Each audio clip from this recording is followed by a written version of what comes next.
So ngayon, nagpapasultahan itong ating mga alaga dito. At nalingat lang tayo ng konting minuto. Ay nawala na yung ating mga alaga. Kaya hanapin natin sila. So yung iba natin mga alaga nakatali. Yung ating mga ilang mga tupa ay nakalaya. Yan. Andito pala yung ating mga tupa. So bali itong pinagpapastulan natin ay hindi po to sa amin lupa, no. So nagamit lang tayo dito.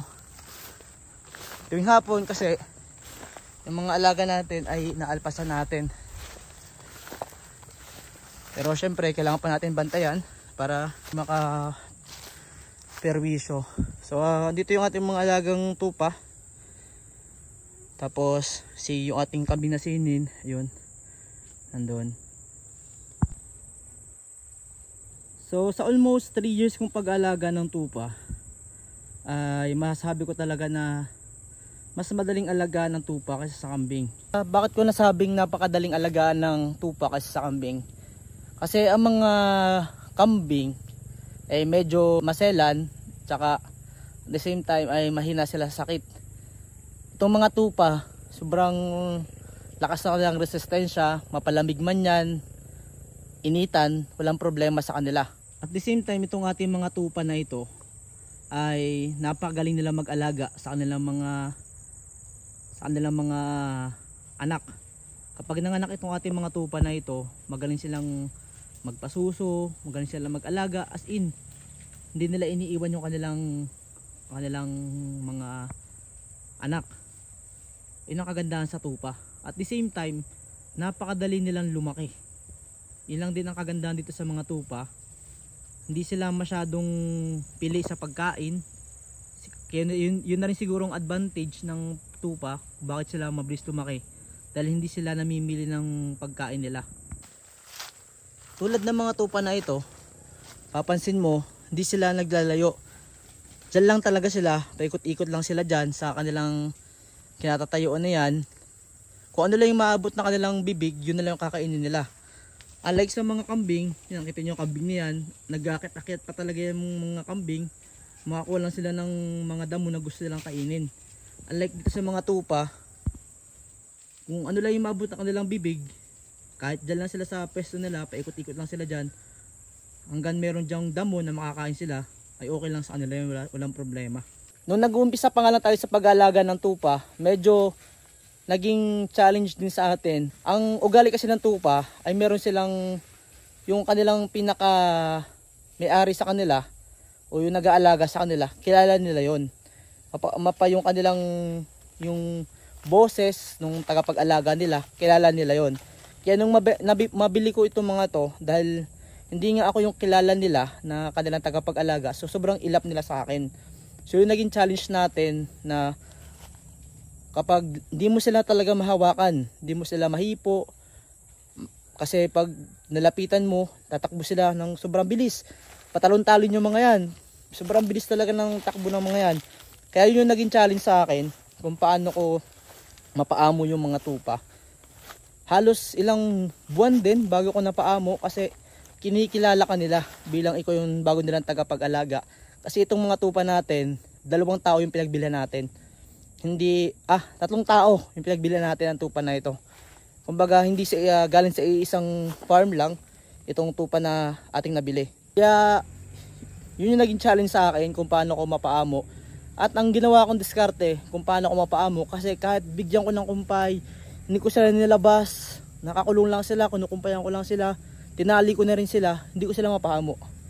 Ang naging diskarte ko, na ito yung na-discover ko lang naman, ay nung one time nagpapakain ako ng feeds dun sa ating mga bower na kambing, ay nagbigay ako ng feeds dun sa ating mga bower na kambing at lumapit sila na gusto nila yung feeds. Hanggang sa lagi ako nagpapakain ng bower na kambing ng feeds dun sa ating mga bower na kambing, lumalapit sila sa akin, sumusunod sila. At doon na nagsimula, binibigyan ko na sila ng feeds. Ngayon ay parang pinapahabol ko sila para makilala nila ako. Hanggang sa yun yung naging diskarte natin na binibigyan natin sila ng feeds at utay-utay nahawakan na natin sila, lumalapit sila sa atin at hindi sila tumatakbo kapag nilalapitan natin. Kaya napaka-importante talaga na maobserbahan natin yung ating mga alaga para mas makilala natin sila ng lubusan. Kaya kita nyo yung mga alaga natin tupa na yan, ang isa pa nilang ugali, nagkasama-sama sila, hindi sila naghihiwalay-hiwalay. Kaya hindi mahirap para sa atin na hanapin sila kapag nawawala, dahil mas madali silang makita. Dahil kapag nakita mo yung isa, nandyan lang yung sa paligid yung mga iba nilang kasamahan, dahil hindi nga sila naghihiwalay-hiwalay. At dahil halos katulad ng kambing ay mga ruminant din naman sila, yung pattern ng pag-aalaga natin sa kambing ay din yung pag-aalaga natin sa tupa. Nagkakaiba nga lang sila pagdating sa pagkain natin, dahil ang mga tupa ay hindi nga maselan sa pagkain. At kahit umuulan ay pwede mo silang ilabas, pakainin. Wag lang silang masyadong mababad sa ulan, pero laban sila sa lamig, dahil yung kanilang balahibo, na makapal na balahibo, ay tumutulong sa kanila yon para hindi sila masyadong lamigin.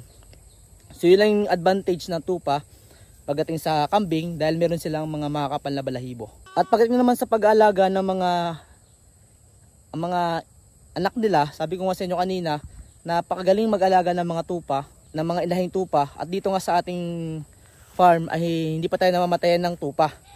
Namatayan tayo dahil siguro hindi naman siya yung nabili na natin siya ng buntis. Siguro dahil na-stress sa biyahe kaya namatay. Pero yung dito na nasampahan, tapos na monitor natin, nakapag-inject tayo ng mga vitamins, napainom natin ng mga ganito, napurga natin. Mula sa time na yon, yung mga anak ng mga tupa natin, kahit isa, wala pang namatay.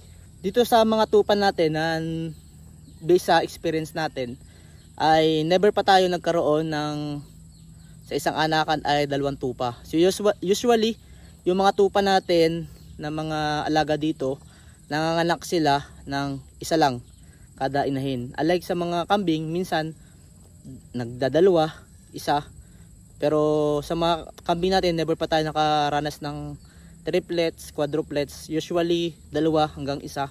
Sa mga unang kambing natin na bagong panganak, usually isa lang talaga yung nagiging anak nila.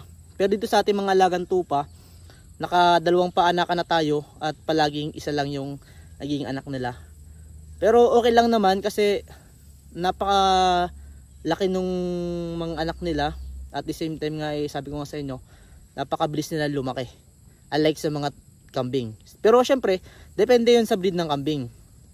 Kung ang ating mga kambing is mga full blood o pure breed na kambing, ay malaki pa rin. Malaki pa rin yung anak ng ating mga kambing. Pero sa mga native, pag i-compare natin yung tupa sa mga native na kambing, sobrang laki ng diferensya talaga. At sa mga susunod na vlog ay ipapakita ko sa inyo yung halos magkasabay lang na tupa at saka bower natin na kambing, at ipag-compare natin kung sino ba yung malaki at kung sino yung mabigat. Kaya yan, maraming salamat po sa inyo patuloy na pagsuporta sa akin dito sa ating YouTube channel. Kaya kung meron po kayong mga gustong i-feature na mga katanungan dito sa ating YouTube channel, ay i-comment nyo naman po dyan sa ating comment section at sasagutin po natin yan. At sa mga naghihintay nga pala po ng farm visit natin, sa mga gusto rin ma-feature yung kanilang farm, ay pwede po kayong mag-comment dito sa ating video na ito, o kaya naman po ay mag-send kayo ng personal message sa ating Facebook page, Ang Hilawan Adventure, Your Millennial Farmer. At pakisuporta na nga rin pala po ng aking Facebook page. As of now is restricted pa rin tayo. Meron na po tayong 130k followers sa Facebook page. Pero as of now, dahil nga restricted tayo, ay dito muna po tayo sa ating YouTube channel mag-upload. At pakisuportahan nyo na nga rin po pala ang aking TikTok account. Meron din po tayong mga in-upload sa TikTok na mga short vlog. At nagla-live din po tayo doon. Kaya maraming salamat po sa inyong patuloy na pagsuporta sa aking mga social media platform. At syempre po, makikihingi na rin po ako ng sa inyo na pakisubscribe na rin po itong ating YouTube channel. Kaya yan, maraming salamat sa inyong patuloy na pagsuporta. This is Your Millennial Farmer, Ang Hilawan Adventure, at hanggang sa muli, paalam.